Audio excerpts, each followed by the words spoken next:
أعوذ بالله من الشيطان الرجيم بسم الله الرحمن الرحيم الحمد للہ رب العالمین والصلاة والسلام علی نبینا محمد وعلی آلہ وصحبہ اجمعین اما بعد۔ ہم آج ہیں اللہ کے فضل و کرم سے، اللہ کی توفیق کے ساتھ قرآن کریم کی تفسیر سورہ مائدہ آیت نمبر 65 کے ساتھ 65، اور الحمدللہ ہم سب داخل ہو چکے ہیں ذی الحجہ کے ابتدائی 10 ایام میں، اور یہ وہ ایام ہیں جن ایام میں نیک اعمال اللہ تعالیٰ کو بہت زیادہ محبوب ہیں۔ قرآن کریم کی تفسیر دیگر ایام میں بھی بہت عظیم عمل ہے، لیکن ان ایام میں جب یہ عمل کیا جائے تو اس کی عظمت میں، اس کے شرف میں اضافہ ہو جاتا ہے۔ اللہ رب العزت سے دعا ہے کہ اللہ تعالیٰ ہمیں ان 10 ایام سے صحیح معنوں میں فائدہ اٹھانے کی توفیق بخشے۔ تو آیت نمبر 65 اللہ تعالیٰ فرماتے ہیں وَلَوْ أَنَّ أَهْلَ الْكِتَابِ آمَنُوا وَاتَّقَوْا لَكَفَّرْنَا عَنْهُمْ سَيِّئَاتِهِمْ وَلَأَدْخَلْنَاهُمْ جَنَّاتِ النَّعِيمِ۔ ولو اور اگر، انا بے شک، یقیناً، واقعی، اہل الکتابی کتاب والے، یہاں پہ کتاب سے مراد تورات و انجیل، اور اہل کتاب والے یہود و نصارہ، آمنو ایمان لے آئے یا ایمان لے آتے۔ کس چیز پہ ایمان لے آئے، کس چیز پہ ایمان لے آتے؟ ہر اس چیز پہ جس پہ ایمان لانا واجب ہے، اور خصوصی طور پہ آخری رسول جناب محمد صلی اللہ علیہ وسلم پہ۔ واتقوا اور تقوی اختیار کرتے۔ تقوی اختیار کرنے سے مراد کیا ہے؟ یعنی کہ ہر وہ کام کرے جس کے کرنے کا شریعت میں حکم دیا گیا ہے، یعنی کہ فرائض و واجبات کی پاسداری کرے۔ نماز فرض ہے تو ادا کریں، رمضان کی روزے فرض ہیں تو وہ رکھیں، اور جن جن امور سے منع کیا گیا ہے ان سے اجتناب کریں، ان سے دور رہیں۔ یہ ہے تقوی، فرائض و واجبات کو اختیار کرنا، حرام اور کبیرہ گناہوں سے دور رہنا، ممنوعہ کاموں سے دور رہنا، یہ ہے تقوی۔ لکفرنا، یہاں پہ لام الگ ہے، کفرنا الگ ہے۔ لام کا معنی کیا ہوگا؟ البتہ، یقیناً۔ کفرنا ہم دور کر دیتے، ہم مٹا ڈالتے، اور کفرنا ہی سے لفظ ہوتا ہے کفارہ۔ عنہم ان سے، کن سے؟ اہل کتاب سے۔ البتہ ہم دور کر دیتے ان سے، ان کے اہل کتاب سے کیا دور کر دیتے؟ سیئاتہم، ان کی برائیاں، ان کے گناہ۔ سیئاتہم دو الفاظ ہیں، سیئات اور ہم۔ سیئات جمع ہے کس کی؟ سیئاتن کی، برائی کو کہیں گے، گناہ کو کہیں گے۔ وَلَأَدْخَلْنَاهُمْ، واو کا معنی اور، لَأَدْخَلْنَاهُمْ لام کا معنی کیا؟ البتہ۔ ادخلنا ہم داخل کر دیتے، ہم ان کو، جنات النعیم نعمتوں والی جنت میں۔ جنات جمع ہے کس کی؟ جنت ان کی، النعیم نعمتیں، اور یہاں نعمتوں سے مراد دونوں طرح کی نعمتیں ہیں، جسمانی نعمتیں بھی اور روحانی اور قلبی نعمتیں بھی۔ آپ دیکھتے ہیں کہ دنیا میں ایک آدمی دنیاوی لحاظ سے نعمتوں میں ہے، اس کے پاس بہترین گھر ہے، بہترین گاڑی ہے، مال بہت زیادہ ہے، کھانے کی ہر چیز میسر ہے، لیکن دلی سکون نہیں ہے۔ تو جنات النعیم سے مراد دونوں طرح کی نعمتیں ہیں، دلی نعمتیں بھی اور جسمانی نعمتیں بھی۔ تو اب اس آیت کا ترجمہ کیا بنا کہ ولو ان اہل کتاب، اور اگر واقعی اہل کتاب آمنو ایمان لے آئیں، واتقوا اور تقوی اختیار کریں، لکفرنا البتہ ہم دور کر دیں عنہم ان سے سیئاتہم ان کی برائیاں ان کے گناہ، ولادخلناہم اور البتہ ہم ان کو داخل کریں جنات النعیم نعمتوں والی جنت میں، نعمتوں والی جنتوں میں، کیونکہ جنات جمع ہے۔ اس ایت سے پتا چلا کہ اہل کتاب اگر کامیابی چاہتے ہیں، اگر نجات چاہتے ہیں، اگر جہنم سے بچ کر جنت میں جانا چاہتے ہیں تو ان پہ واجب ہے کہ آخری نبی جناب محمد صلی اللہ علیہ وسلم پہ ایمان لائیں، اور ایمان لانے کے بعد تقوی اختیار کریں۔ جب ایمان لے آئیں گے، تقوی اختیار کریں گے، تو پھر اللہ تعالیٰ ان کے گناہ مٹا ڈالے گا، ان کے جرائم کو معاف کر دے گا، اور انہیں نعمتوں والی جنت میں جگہ دے گا۔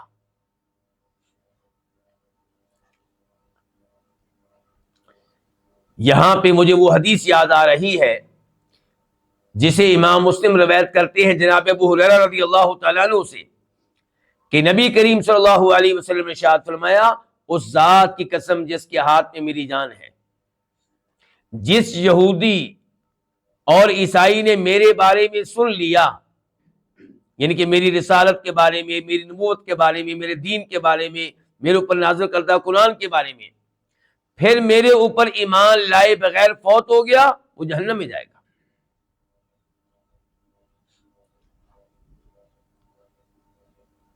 آیت نمبر 66 اللہ رب العزت ارشاد فرماتے ہیں، وَلَوْ أَنَّهُمْ أَقَامُوا التَّوْرَاةَ وَالْإِنْجِيلَ وَمَا أُنزِلَ إِلَيْهِم مِّن رَّبِّهِمْ لَأَكَلُوا مِن فَوْقِهِمْ وَمِن تَحْتِ أَرْجُلِهِمْ، ولو اور اگر، انہم انا بے شک، یقیناً واقعی، ہم وہ، مراد کون؟ اہل کتاب یہودی اور عیسائی، اقامو قائم کریں، قائم کرتے کس کو؟ تورات و انجیل کو۔ تورات وہ کتاب جو نازل ہوئی جناب موسیٰ علیہ السلام پہ، اور انجیل وہ کتاب جو نازل ہوئی جناب عیسیٰ علیہ السلام پہ۔ اللہ تعالیٰ کہہ رہے ہیں یہ اگر واقعی تورات و انجیل کو قائم کرتے، قائم کرنے سے کیا مراد ہے؟ قائم کرنے سے مراد یہ ہے کہ تورات و انجیل میں جو خبریں آئی ہیں ان کے اوپر ایمان لائیں، ان کی تصدیق کریں، ان کے اوپر دلی یقین رکھیں، اور جو تورات و انجیل میں اللہ کے آرڈرز آئے ہیں ان کو مانیں، ان پہ عمل کریں، ان کی تعمیل کریں، اور جو تورات و انجیل میں اللہ رب العزت کی طرف سے ایسے امور بیان کیے گئے ہیں جن کے بارے میں کہا گیا کہ ان سے دور رہنا ہے، یہ حرام ہے، یہ ممنوع ہے، تو ان سے یہ دور رہیں۔ یہ ہوگا تورات و انجیل کو قائم کرنا، تورات و انجیل کی پابندی کرنا۔ جب تورات و انجیل کو اس انداز سے قائم کریں گے تو تورات و انجیل ان سے مطالبہ کرے گی کہ یہ جناب محمد پہ بھی ایمان لائیں صلی اللہ علیہ وسلم، کیونکہ تورات و انجیل میں آپ کے اوصاف بتائے گئے ہیں، آپ کی آمد کی خوشخبری دی گئی ہے، آپ کے اوپر ایمان لانے کے بارے میں کہا گیا ہے۔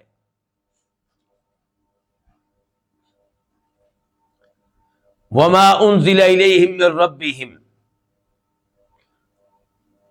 اور قائم کریں تورات و انجیل کے ساتھ ساتھ تیسرے نمبر پہ کس چیز کو؟ وما انزل الیہم، اس چیز کو جو نازل کی گئی ہے، الیہم ان کی طرف، من ربہم ان کے رب کی طرف سے۔ وہ کیا ہے؟ قرآن۔ اور آپ کہہ سکتے ہیں کہ یہاں پہ مراد ساتھ ساتھ حدیث بھی ہے، کیونکہ ما یہ عام لفظ ہے، جو بھی آپ علیہ السلام پہ آپ کے رب کی طرف سے نازل ہوا، اور آپ علیہ السلام پہ اللہ تعالیٰ کی طرف سے قرآن کے ساتھ ساتھ احادیث بھی نازل ہوئی ہیں۔ یہ بات میں اپنی طرف سے نہیں کہہ رہا، یہ خود قرآن نے کہا ہے کہ وَأَنزَلَ اللَّهُ عَلَيْكَ الْكِتَابَ وَالْحِكْمَةَ، اللہ نے آپ پہ کتاب بھی نازل کی ہے، قرآن بھی نازل کیا ہے، والحکمت، حکمت اور حدیث بھی نازل کی ہے. اور قرآن ہی کے الفاظ ہیں کہ وما ينطق عن الهوى ان هو الا وحی یوحى، کہ آپ جو بھی گفتگو فرماتے ہیں وہ اللہ تعالیٰ کی طرف سے وحی ہوتی ہے. تو پتہ چلا کہ تورات و انجیل کو ماننے والے قرآن کو بھی مانیں گے تب کامیابی انہیں ملے گی. تو فرمایا اور اگر یہ تورات و انجیل کو قائم کرے اور اس چیز کو قائم کرے جو ان کی طرف نازل کی گئی ہے ان کے رب کی طرف سے، لَأَكَلُوا، تو البتہ یہ کھائیں گے، لام کا معنی البتہ، اکلوا یہ کھائیں گے، من فوقہم اپنے اوپر کی طرف سے، اپنی اوپر کی جانب سے، ومن تحت ارجلہم اور اپنے پاؤں کے نیچے سے. ارجل جمع ہے کس کی؟ رجل کی. رجل کس کو کہتے ہیں؟ پاؤں کو.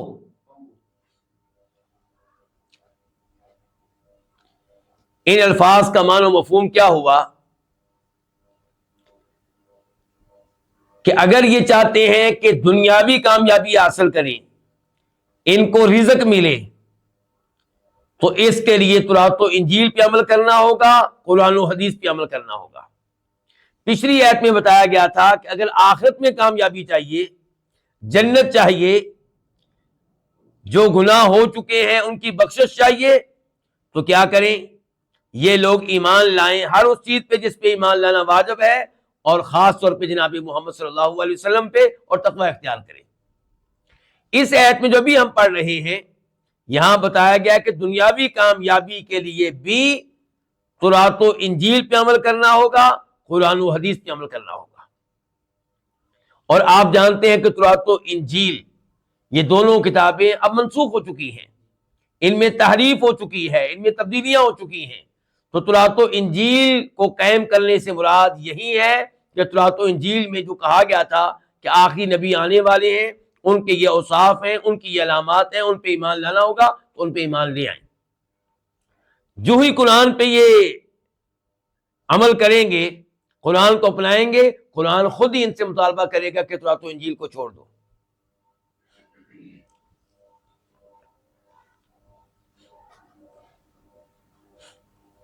اس ایسے پتہ چلا کہ قرآن کریم اللہ رب العزت کی طرف سے نازل ہوا ہے، اترا ہے.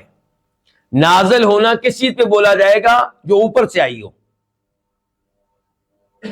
اللہ نے یہاں پہ یہ نہیں کہا کہ قرآن ان کو دیا گیا، بلکہ کہا قرآن ان پہ اتارا گیا. اور اتارا کس کی طرف سے گیا ہے؟ ان کے رب کی طرف سے. پتہ چلا کہ رب العزت کہاں ہے؟ اوپر ہے. تو اس سے اس عقیدے کے بارے میں مزید ہمیں ایک دلیل مل گئی کہ اللہ رب العزت اوپر ہے. اور کہاں اوپر ہے؟ الرحمن والعرش استوى، رحمان عرش سے بھی اوپر ہے، ساری مخلوقات سے اوپر ہے. لیکن اللہ تعالیٰ اوپر ہونے کے باوجود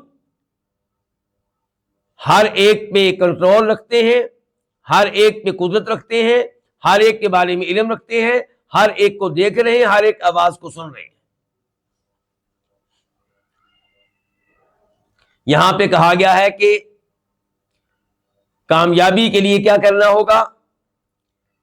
اس کتاب پہ ایمان لانا ہوگا جو ان کے رب کی طرف سے نازل ہوئی ہے، ان پہ، ان کے رب کی طرف سے. یہ کیوں کہا گیا ان کے رب کی طرف سے؟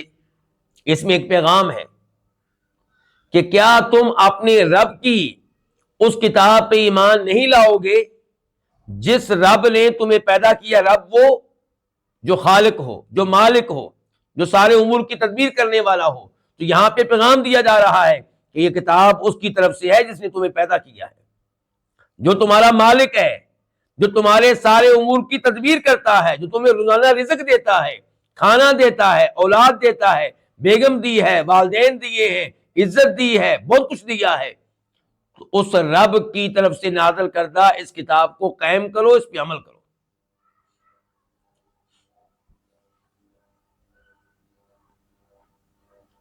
لَأَكَلُوا مِن فَوْقِهِمْ وَمِن تَحْتِ أَرْجُلِهِمْ.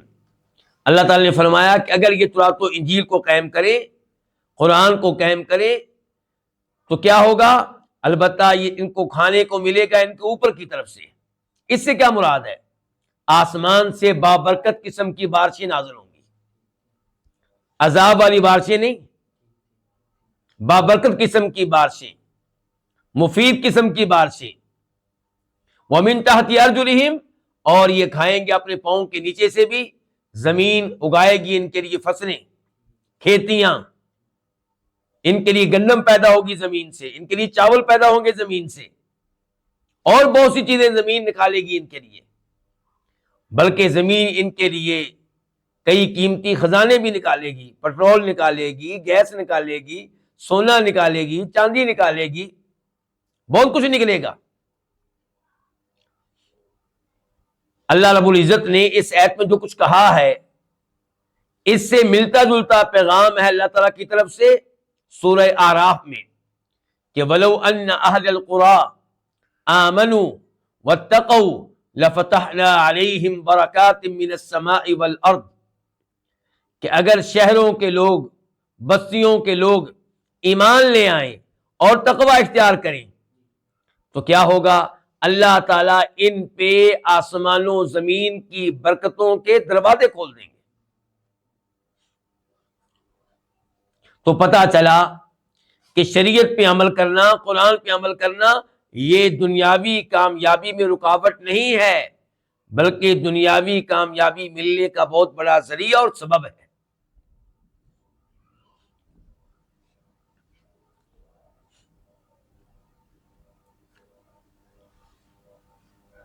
منہم امت مقتصدہ، ان میں سے، من تبعیدیہ ہوگا، ان میں سے امت ایک گروہ ہے، ایک جماعت ہے، مقتصدہ جو درمیانی راہ پہ چلنے والی ہے، جو صراط مستقیم پہ چلنے والی ہے۔ اس سے مراد کون لوگ ہیں؟ اس سے مراد وہ لوگ ہیں جو اہل کتاب میں سے ایمان لے آئے۔ مثال کے طور پہ عبداللہ بن سلام رضی اللہ تعالیٰ عنہ، مثال کے طور پہ جناب سلمان فارسی رضی اللہ تعالیٰ عنہ، مثال کے طور پہ نجاشی۔ تو ان کو کہا گیا منہم امت مقتصدہ، کہ ان اہل کتاب میں سے، ان یہودیوں عیسائیوں میں سے ایک گروہ ایسا ہے مقتصدہ جو درمیانی راہ پہ چلنے والا ہے، جو صراط مستقیم پہ چلنے والا ہے۔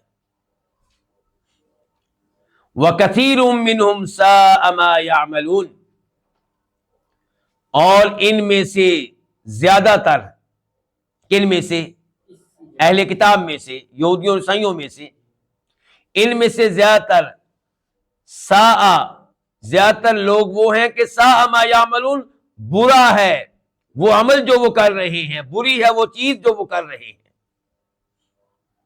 ساء برا ہے، ما یعملون جو وہ عمل کر رہے ہیں، ان کے اعمال، ان کی حرکتیں بری ہیں، ان کا کردار درست نہیں ہے۔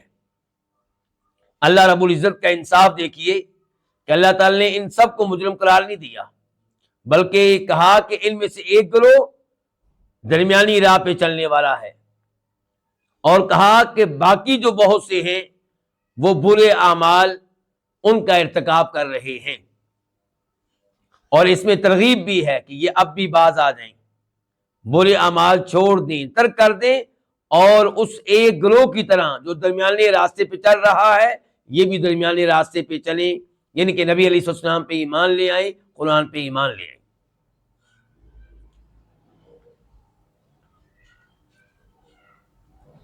آیت نمبر 67، یا ایھا الرسول، اے رسول۔ اللہ رب العزت نے اس آیت میں مخاطب کیا ہے اپنے آخری رسول جناب محمد صلی اللہ علیہ وسلم کو، اور کیا کہا؟ اے رسول۔ لفظ رسول کے اوپر الف لام داخل ہے، الرسول۔ یہ الف لام کس کے لیے ہے؟ عہد کے لیے، یعنی کہ ہم اسی رسول کو مخاطب کر رہے ہیں جس رسول کے بارے میں ساری دنیا کو پتا ہے کہ اللہ تعالیٰ اسے قرآن کریم میں مخاطب کیا کرتے ہیں، اور وہ ہے جناب محمد صلی اللہ علیہ وسلم۔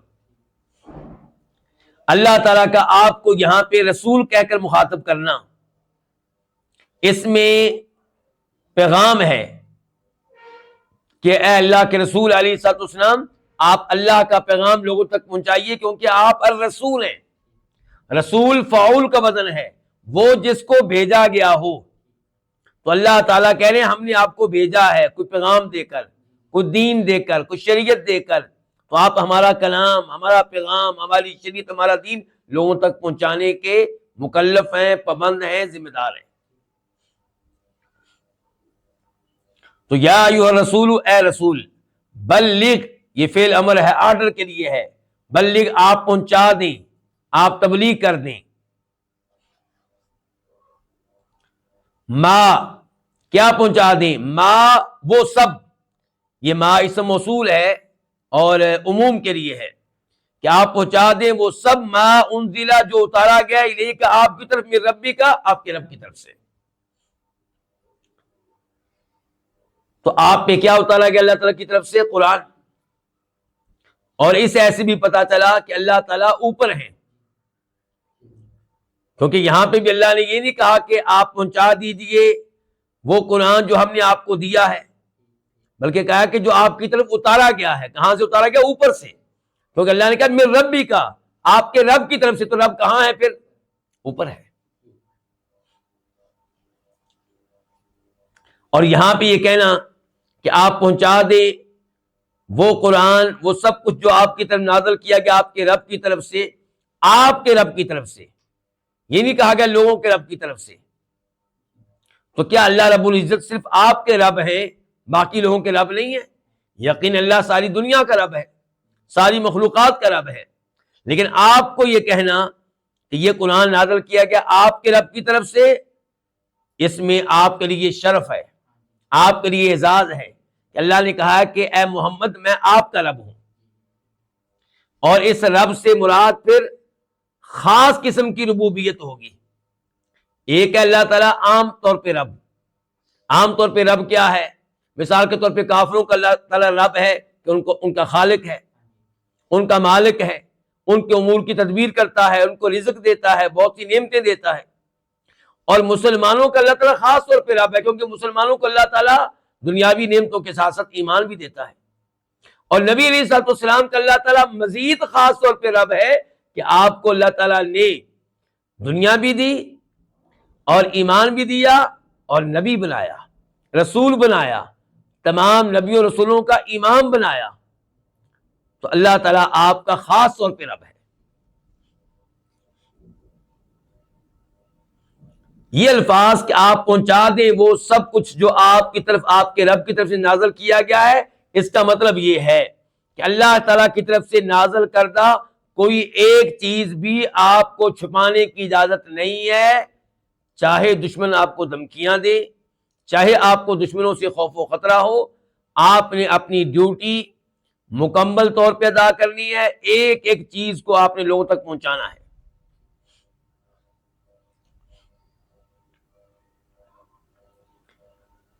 وَإِن لَّمْ تَفْعَلْ فَمَا بَلَّغْتَ رِسَالَتَهُ، اور اگر، ان کا معنی کیا؟ اگر لم تفعل، اور اگر آپ نے نہ کیا، کیا نہ کیا؟ یہ کام نہ کیا جس کے بارے میں بھی آپ کو حکم دیا گیا ہے، وہ کیا؟ کہ اگر آپ نے وہ سب کچھ لوگوں تک نہ پہنچایا جو آپ پہ نازل کیا گیا ہے، فما بلغت رسالتہ، تو آپ نے اس کی رسالت کو، اس کے پیغام کو نہیں پہنچایا۔ ما یہ اسم موصول نہیں ہے بلکہ ما نافیہ ہے، نہیں کے معنی میں۔ اس جملے سے کیا مراد ہے؟ اس جملے سے مراد یہ ہے کہ اگر آپ نے اللہ کے نازل کردہ پیغام میں سے کوئی ایک چیز بھی چھپا لی تو ہماری نگاہوں میں آپ نے اللہ کا پیغام بالکل پہنچایا ہی نہیں ہے۔ ایک ایت کو چھپانا سب ایتوں کو چھپانا شمار کیا جائے گا، یہ مراد ہے اس جملے سے کہ وَإِن لَّمْ تَفْعَلْ، اور اگر آپ نے نہ کیا، مراد یہ کہ یہ کام نہ کیا، پہنچانے والا کام، فَمَا بَلَّغْتَ رِسَالَتَهُ، تو آپ نے اس کے پیغام کو نہیں پہنچایا۔ یہاں پہ ایک دو حدیثیں آپ کے سامنے رکھنا چاہوں گا، جن حدیثوں کے ذریعے اس آیت کا معنی مفہوم مزید واضح ہوگا۔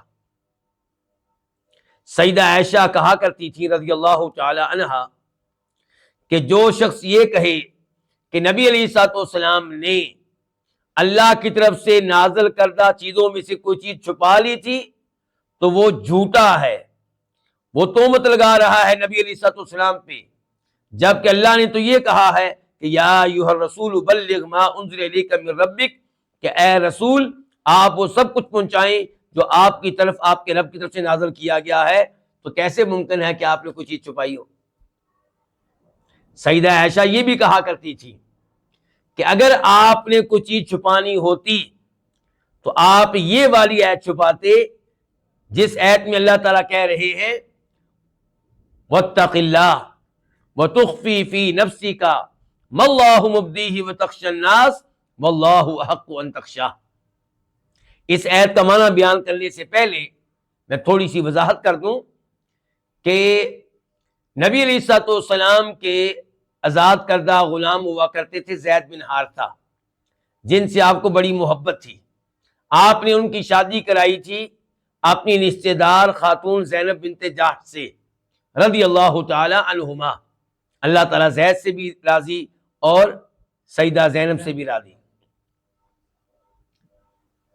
دونوں کا تعلق آپس میں اتنا اچھا نہیں تھا جتنا اچھا ہونا چاہیے، طلاق کا خطرہ محسوس ہو رہا تھا۔ اللہ رب العزت نے آپ پہ وحی نازل کی کہ جب زید اپنی وائف زینب کو طلاق دے دیں گے تو ہماری طرف سے آپ کا ان کے ساتھ نکاح ہے، وہ آپ کی بیگم ہوں گی۔ نبی علیہ الصلوۃ والسلام یہ بات سن کر پریشان ہوئے۔ کیوں؟ کیونکہ دنیا کی نگاہوں میں زینب بنت جحش آپ کی بہو تھی۔ کیسے؟ کیونکہ آپ نے زید کو اپنا منہ بولا بیٹا قرار دیا ہوا تھا۔ جب زید آپ کے منہ بولے بیٹے ہیں تو زینب آپ کی بہو لگی۔ اب اگر آپ طلاق کے بعد سیدہ زینب کو اپنی وائف بناتے تو لوگ کافر اعتراض کرتے کہ دیکھو محمد نے اپنی بہو سے شادی کر لی ہے صلی اللہ علیہ وسلم۔ تو آپ یہ والی وحی سن کر بڑے پریشان تھے۔ اللہ رب العزت نے اس آیت میں کہا ہے کہ اس وقت کو یاد کریں، اس وقت کا تذکرہ کریں کہ جب آپ زید سے کہہ رہے تھے کہ امسک علیک زوجک، کہ اپنی بیوی کو اپنے پاس رکھو، یعنی کہ طلاق نہ دو، اور آپ زید سے کہہ رہے تھے اتق اللہ، اللہ سے ڈرے، طلاق نہ دیں۔ فرمایا وَتُخْفِي فِي نَفْسِكَ مَا اللَّهُ مُبْدِيهِ، زید کو یہ نصیحت کرتے ہوئے آپ اپنے دل میں وہ بات چھپا رہے تھے جس بات کو اللہ اب ظاہر کرنے والا ہے، وہ یہی کہ آپ طلاق کے بعد آپ کا نکاح ہوگا، اور آپ لوگوں سے ڈر رہے تھے جبکہ آپ کو اللہ سے ڈرنا چاہیے۔ اب دیکھیں یہ الفاظ کتنے سخت ہیں، یعنی کہ آپ لوگوں سے ڈر رہے تھے کہ لوگ تانے دیں گے کہ اس نے اپنی بہو سے شادی کر لی ہے، اللہ تعالیٰ کہتے ہیں آپ کو اپنے رب سے ڈرنا چاہیے۔ تو سیدہ عائشہ کہتی ہیں کہ اگر آپ نے وحی میں سے، قرآن میں سے کوئی چیز چھپانی ہوتی تو یہ والی آیت چھپاتے، جب یہ والی آیت آپ نے نہیں چھپائی تو کوئی اور چیز کیوں چھپائیں گے؟ کئی لوگ یہ سمجھتے ہیں کہ شاید نبی علیہ الصلوۃ والسلام نے آل بیت کو، امیر المؤمنین جناب علی کو، سیدہ فاطمہ کو، ان لوگوں کو دین کی کوئی ایسی باتیں بتائی ہوں گی جو باقی لوگوں سے چھپائی ہوں گی، کوئی ان کو راز دیے ہوں گے۔ تو بخاری شریف کی حدیث ہے کہ جناب علی سے یہ کہا گیا کہ کیا نبی علیہ الصلوۃ والسلام نے خاص طور پہ آپ لوگوں کو کوئی چیز دی؟ کہنے لگے نہیں، سوائے اس قرآن کے جو اللہ تعالیٰ نے نازل کیا ہے، اور سوائے اس سمجھ بوجھ کے جو اللہ تعالیٰ کسی کو بھی قرآن میں دے دیتا ہے، اور سوائے ان چند احادیث کے جو میرے اس صحیفے میں موجود ہیں، لکھی ہوئی ہیں۔ وہ کیا تھی احادیث؟ ان احادیث میں تذکرہ تھا دیت کے احکام و مسائل کا، اس میں تذکرہ تھا اس بات کا کہ مسلمان کو قیدی بن جائے کافروں کے ہاں تو اس کو چھڑانے کی کوشش کی جائے، اس میں تذکرہ تھا کہ مسلمان کو کافر کے بدلے میں قتل نہیں کیا جائے گا. تو جناب علی یہ سمجھتے تھے کہ شاید یہ حدیثیں صرف انہی کے پاس ہیں، جبکہ یہ باقی لوگوں کے پاس بھی تھی. اور پھر یہ دیکھیں کہ خود وہ ان احادیث کو بیان کر رہے ہیں، اس کا مطلب یہ ہے کہ چھپانے والی چیز نہیں ہے. تو جناب علی بلکہ کچھ روایات میں آتا ہے کہ وہ ناراض ہوئے اس سوال کے اوپر کہ آپ لوگ کیوں سمجھتے ہیں کہ ہمیں اللہ کے نبی علیہ الصلوۃ والسلام نے کوئی ایسا علم دیا ہے جو باقی لوگوں سے آپ نے چھپا لیا تھا.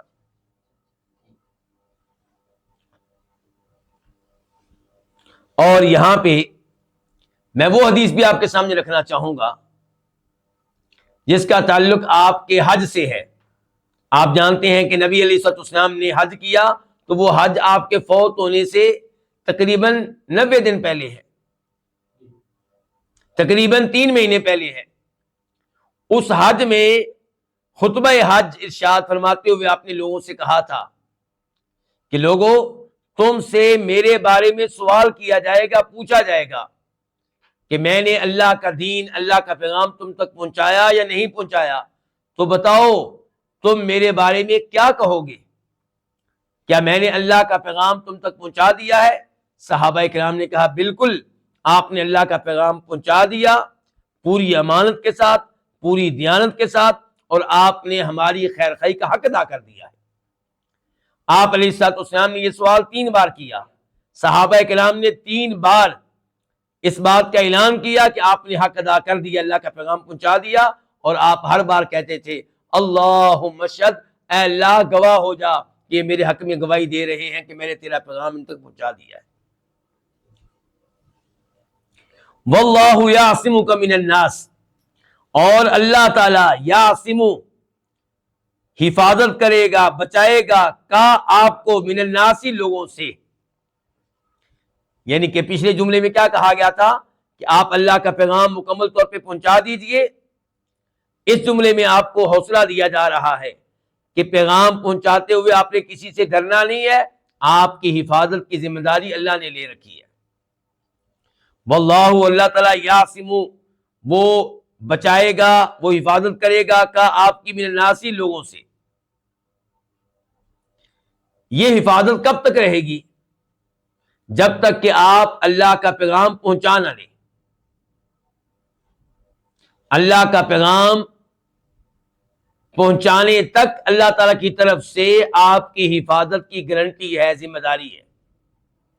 کوئی آپ کو قتل نہیں کر سکے گا، اور آپ کو قتل کرنے کی کوششیں کئی بار ہوئیں، سب کی سب ناکام ہوئیں، کیونکہ اللہ نے کہا ہے کہ واللہ یعصمک من الناس. آپ لوگوں کو وہ حدیث معلوم ہوگی کہ جب خیبر فتح ہوا تو ایک یہودی عورت نے آپ کی دعوت کی، اور دعوت میں آپ کے سامنے جو گوشت رکھا گیا اس میں زہر تھا، اور آپ نے اس گوشت کا کچھ حصہ تناول فرما لیا. پھر آپ کو خبردار کر دیا گیا اللہ تعالیٰ کی طرف سے کہ آپ نہ کھائیں، اس میں زہر ہے. تو اللہ نے آپ کی حفاظت کی. لیکن تھوڑی دیر پہلے میں کہہ چکا ہوں کہ حفاظت کی ذمہ داری یہ کب تک ہے؟ جب تک کہ آپ اللہ کا پیغام لوگوں تک پہنچا نہ لیں. اسی لیے جب آپ نے اللہ کا دین پہنچا لیا تو آخری ایام میں آپ اس زہر کے اثرات کو محسوس کر رہے تھے، اور علماء کرام نے احادیث کی روشنی میں لکھا ہے کہ آپ بطور شہید فوت ہوئے ہیں، کیونکہ وہ زہر جو آپ کو خیبر کے موقع پہ دیا گیا تھا، اور دیا گیا تھا کب؟ 7 ہجری میں، ہجرت کا 7واں سال، اور فوت ہوئے آپ کب؟ 11ویں سال میں. یعنی کہ جب تک آپ نے رسالت کی ذمہ داری ادا نہیں کی، زہر نے آپ کو نقصان نہیں پہنچایا. جب آپ اللہ کا دین پہنچا چکے، اب آخری وقت آ گیا، اب اس زہر نے اپنے اثرات دکھائے، اور آپ فوت ہونے سے پہلے کہہ رہے تھے کہ میں اس کے اثرات کو اس وقت محسوس کر رہا ہوں.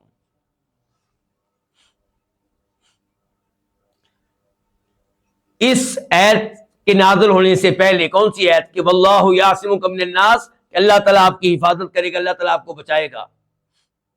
لوگ آپ کی حفاظت کے لیے پہرا دیا کرتے تھے.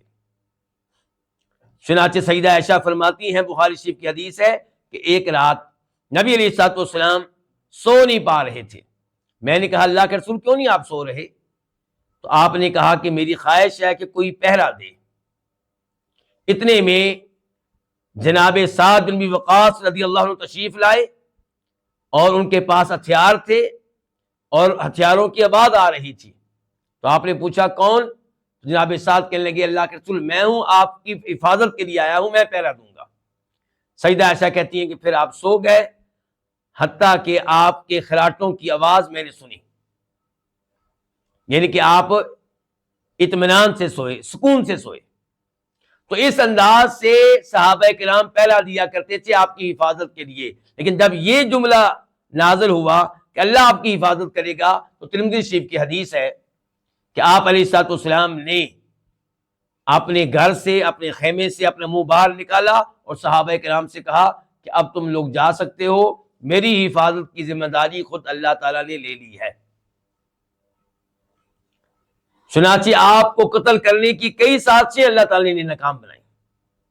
واللہ یعصمک من الناس ان اللہ لا یہدی القوم الکافرین، بے شک اللہ تعالیٰ لا یہدی نہیں ہدایت دیتا القوم الکافرین کافر لوگوں کو، کافر قوم کو۔ یہاں ہدایت کے دو معنی ہو سکتے ہیں۔ کافر کیا چاہتے تھے؟ آپ کو قتل کرنا۔ اللہ نے کہا کہ آپ کی حفاظت کی ذمہ داری ہم نے لے لی ہے، کافر لوگ آپ کو قتل کرنے میں کامیاب نہیں ہو سکیں گے، اللہ تعالیٰ ان کو اس معاملے میں ہدایت نہیں دے گا، کامیاب نہیں ہونے دے گا۔ اور دوسرا مطلب اس جملے کا یہ ہو سکتا ہے کہ اللہ تعالیٰ آپ کو ہدایت نہیں دے گا، اللہ تعالیٰ کافروں کو ہدایت نہیں دے گا، یعنی کہ ایمان لانے کی توفیق نہیں دے گا، مسلمان ہونے کی توفیق نہیں دے گا۔ کیوں؟ کیونکہ انہوں نے کفر کا راستہ اختیار کیا۔ تو اب اس کی سزا کیا ملے گی کہ اللہ تعالیٰ نے ان کے دلوں پہ مہر لگا دی ہے، اب وہ ہدایت حاصل کرنے میں کامیاب نہیں ہو سکیں گے۔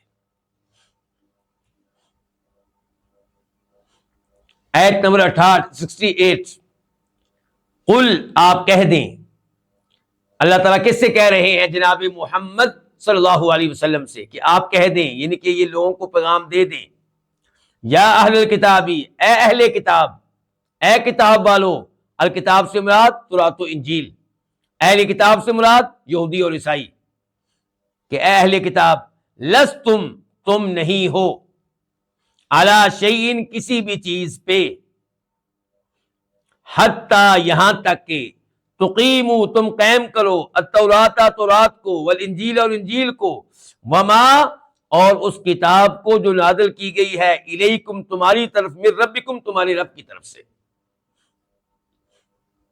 اللہ رب العزت یہاں پہ واضح کر رہے ہیں کہ یہودی عیسائی یہ نہ سمجھیں کہ وہ حق کے اوپر ہیں، وہ ایک ایسے دین کے اوپر ہیں جس کے اوپر اللہ راضی ہے، وہ یہ نہ سمجھیں کہ ہم اللہ کے پیارے ہیں، اللہ کے محبوب ہیں، اللہ کے نبی موسیٰ علیہ السلام کی شریعت پہ چل رہے ہیں، یہودی یہ نہ سمجھیں، اور عیسائی یہ نہ سمجھیں کہ ہم اللہ کے نبی عیسیٰ علیہ السلام کی شریعت پہ چل رہے ہیں، ان کی کتاب انجیل پہ عمل کر رہے ہیں۔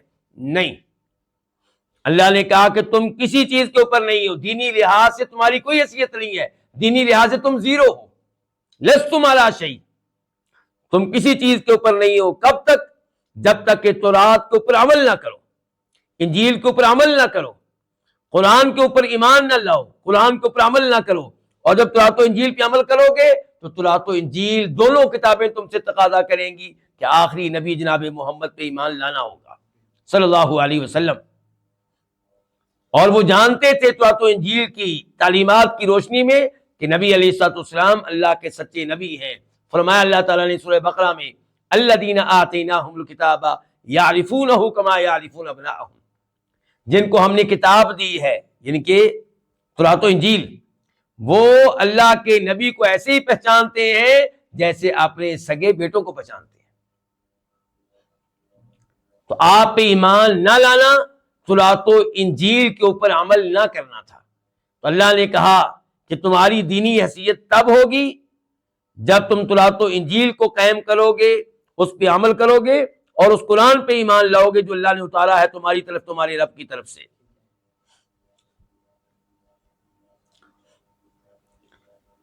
وَلَيَزِيدَنَّ كَثِيرًا مِّنْهُمْ مَا أُنزِلَ إِلَيْكَ مِن رَّبِّكَ طُغْيَانًا وَكُفْرًا فَلَا تَأْسَ عَلَى الْقَوْمِ الْكَافِرِينَ۔ وَلَيَزِيدَنَّ، اور البتہ لازمی طور پہ بڑھائے گا، اور البتہ لازمی طور پہ اضافہ کرے گا۔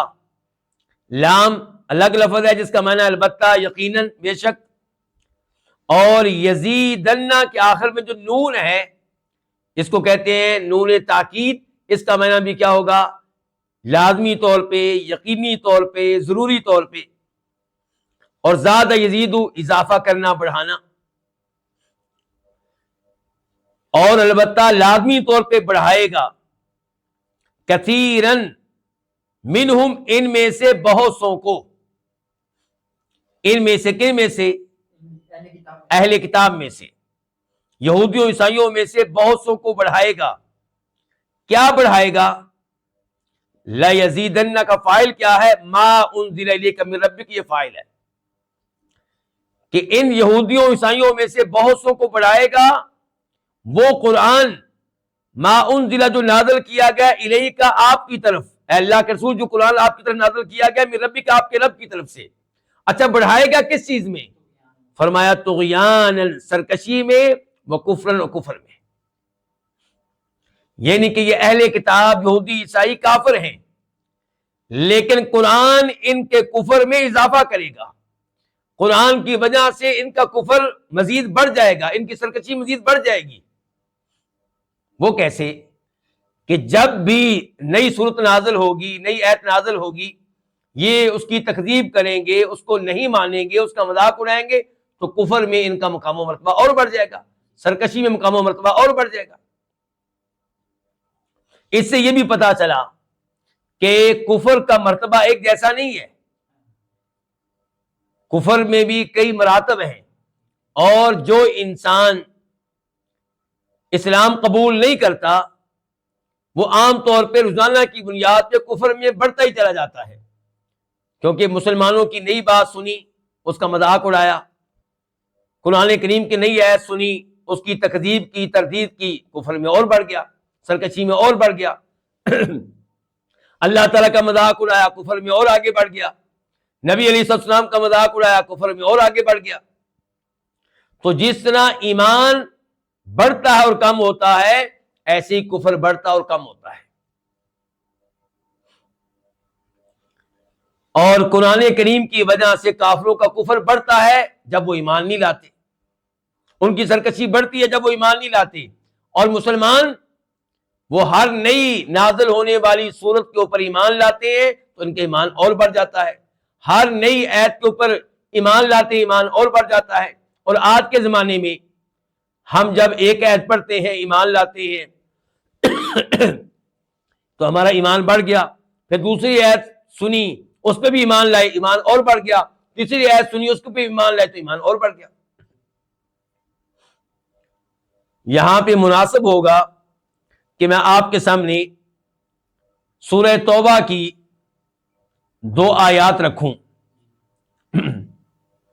وَإِذَا مَا أُنزِلَتْ سُورَةٌ فَمِنْهُمْ مَنْ يَقُولُ أَيُّكُمْ زَادَتْهُ هَٰذِهِ إِيمَانًا فَأَمَّا الَّذِينَ آمَنُوا فَزَادَتْهُمْ إِيمَانًا وَهُمْ يَسْتَبْشِرُونَ۔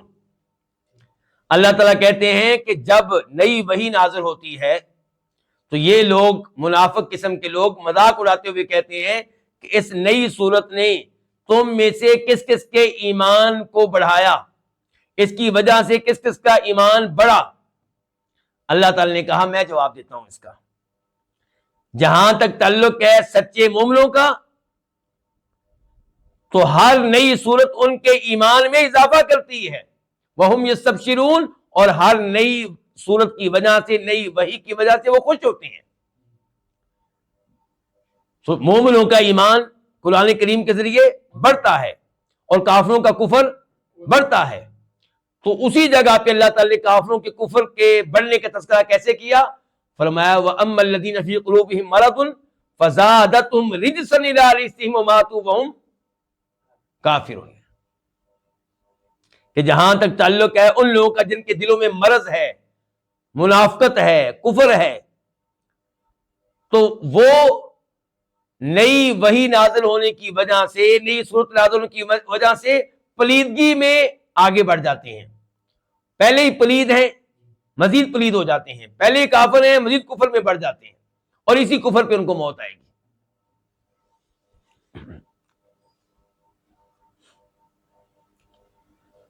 یہاں پہ دیکھیے اللہ تعالیٰ نے کیا کہا ہے کہ قرآن کریم ان یہودیوں عیسائیوں میں سے بہت سے لوگوں کے کفر کو بڑھا دے گا.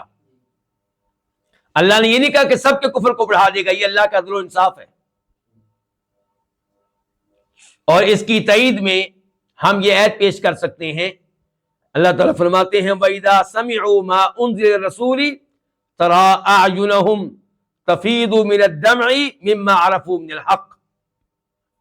اللہ نے کہا کہ کئی عیسائی ایسے ہیں جب وہ نبی علیہ الصلوۃ والسلام پہ نازل ہونے والا قرآن سنتے ہیں تو ان کی آنکھوں سے آنسو نکلنا شروع ہو جاتے ہیں، کیونکہ وہ کہتے ہیں ہم نے تو اب حق کو پہچان لیا ہے، اور وہ ایمان لے آتے ہیں. تو قرآن ان کو کفر میں بڑھاتا نہیں ہے، بلکہ قرآن ان کو کفر سے ایمان کی طرف لے کر آتا ہے. اسی لیے اللہ تعالیٰ نے یہ نہیں کہا کہ سارے کے سارے یہودی عیسائی قرآن سن کر کفر میں بڑھ جاتے ہیں، سرکشی میں آگے بڑھتے ہیں، بلکہ کہا بہت سارے بڑھ جاتے ہیں. اس کا مطلب ہے کچھ ایسے بھی ہیں جن میں تبدیلی آتی ہے. اور مثالیں پہلے میں دے چکا ہوں. مثال کے طور پہ عبداللہ بن سلام، سلمان فارسی، صہیب رومی اور نجاشی. اللہ تعالیٰ اس آیت کے آخر میں کہتے ہیں فَلَا تَأْسَ عَلَى الْقَوْمِ الْكَافِرِينَ. فا کا معنی پس، لا نہیں کے لیے ہے، کسی کام سے منع کرنے کے لیے ہے، پس نہ، تأسا آپ غمگین ہوں، آپ غم نہ کریں، علی القوم الکافرین اس کافر قوم پہ. اس آیت میں اس جملے میں نبی علیہ السلام کو تسلی دی گئی ہے. تسلی کس معاملے میں؟ نبی علیہ السلام بہت پریشان رہتے تھے کہ میں اتنی تبلیغ کرتا ہوں، اتنا قرآن سناتا ہوں، اتنی نصیحت کرتا ہوں، لیکن یہ ایمان نہیں لاتے. آپ پریشان رہتے تھے کہ یہ کفر میں بڑھ رہے ہیں، جہنم میں جا رہے ہیں، جنت سے محروم ہو رہے ہیں. آپ ٹینشن لیتے تھے اس چیز کی. تو اللہ رب العزت نے یہاں پہ آپ کو تسلی دی ہے کہ آپ غمگین نہ ہوں. آپ کا کام تھا تبلیغ کرنا، آپ کا کام تھا اللہ کا پیغام پہنچانا، آپ نے پہنچا دیا. آپ سے یہ سوال نہیں ہوگا کہ جہنم میں کیوں جا رہے ہیں، آپ سے سوال نہیں ہوگا کہ یہ ایمان کیوں نہیں لائے. آپ سے سوال یہ ہوگا کہ آپ نے تبلیغ کی یا نہیں کی، وہ آپ نے کر دی. فلا تأسا پس آپ غمگین نہ ہو، علی القوم الکافرین اس کافر قوم پہ، ان کافر لوگوں پہ، یعنی کہ جب یہ ایمان نہ لائیں تو آپ نے غمگین نہیں ہونا. اللہ تعالی نے کہا تھا سورہ شعراء میں لعلک باخع نفسک الا یکونوا مؤمنین. ان لوگوں کے مومن نہ ہونے کی وجہ سے آپ تو اپنے آپ کو ہلا کر بیٹھیں گے. اللہ نے ایک اور مقام پہ کہا وَلَقَدْ نَعْلَمُ أَنَّكَ يَضِيقُ صَدْرُكَ بِمَا يَقُولُونَ.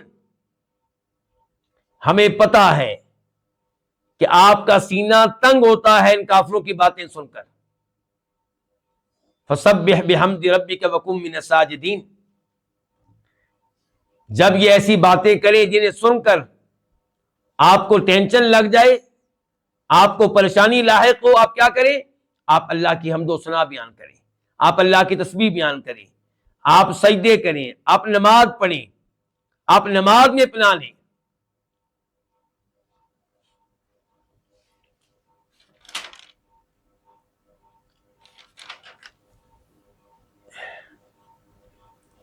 یہیں پہ آج کے درس کا اختتام کرتے ہیں. اللہ رب العزت سے دعا کرتے ہیں کہ اللہ تعالیٰ ہمیں قرآن حکیم صحیح معنوں میں سمجھنے کی توفیق عنایت فرمائے، کیونکہ وہ آیت جو اس کے بعد ہے وہ ہم نے شروع کی تو اس پہ کافی ٹائم لگ جائے گا. وصلی اللہ تعالی علی نبینا محمد وعلی آلہ وصحبہ اجمعین.